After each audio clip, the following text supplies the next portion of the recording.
Hey, y'all, it's Maureen Webb from SoulStar Mapping, and we have a new human design activation. Dun, dun, dun! We just moved into a new human design transit yesterday. I was just too busy, full disclosure. Even today, I got 30 minutes to another reading. So we have officially entered effective yesterday, and this is the next chapter in our collective story. So last week, the sun was in gate 7 and the earth was in gate 13. We talked about listening before leading. Gate 13 invited us to listen to other people, to our experiences, and the wisdom of the past. While gate 7 asked us, where are you being called to lead?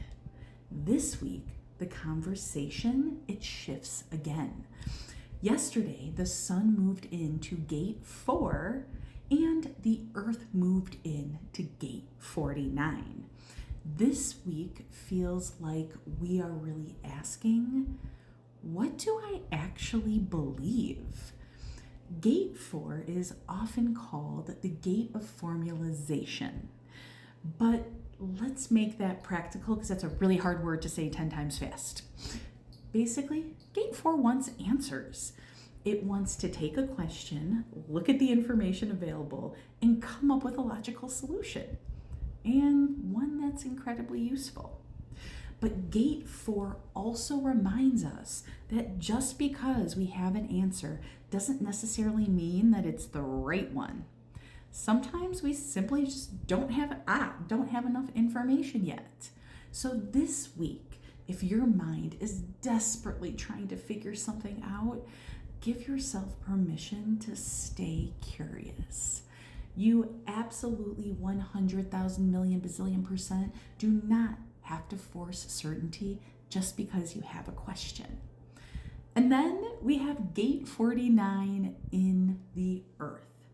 Gate 49 is deeply connected to our principles, to our values, to our boundaries, and even the agreements we're willing or no longer willing to participate in. This energy can bring greater awareness to what feels acceptable to us and what doesn't. And because this is our earth energy, I want you to think about gate 49 as part of the ground beneath your feet this week.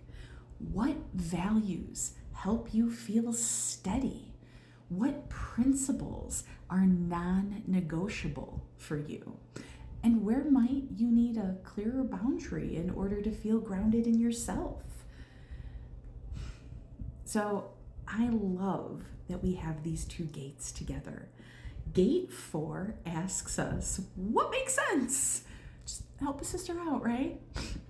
And gate 49 asks us, does it align with what I value? And those are not always the same question.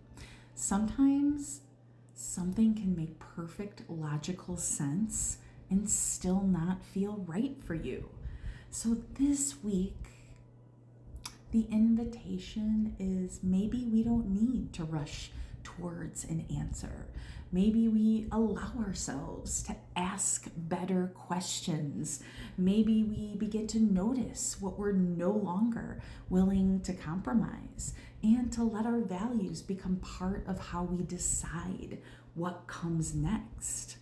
Last week, we listened before we chose our direction. And this week, we're asking whether that direction actually aligns with what we believe. So if you have gate 4 or gate 49 in your chart, consider this your invitation to observe how these themes meet your design over the week ahead. And in my next reel, we're going to look at the 3 different ways this transit might be interacting with your human design. So stick around And yeah, if you like this kind of content, like, share, subscribe. If you are a huge transit nerd like me, I have the SoulStar Mapping Transit Tracker, and that is literally where I get all of this information. This has been years in the making. I am excited, and the best part of it is that you can personalize it with your own human design. So if you have any questions about that, let me know down in the comments. Just thank y'all. Thank y'all so much. I'll see you in the next reel.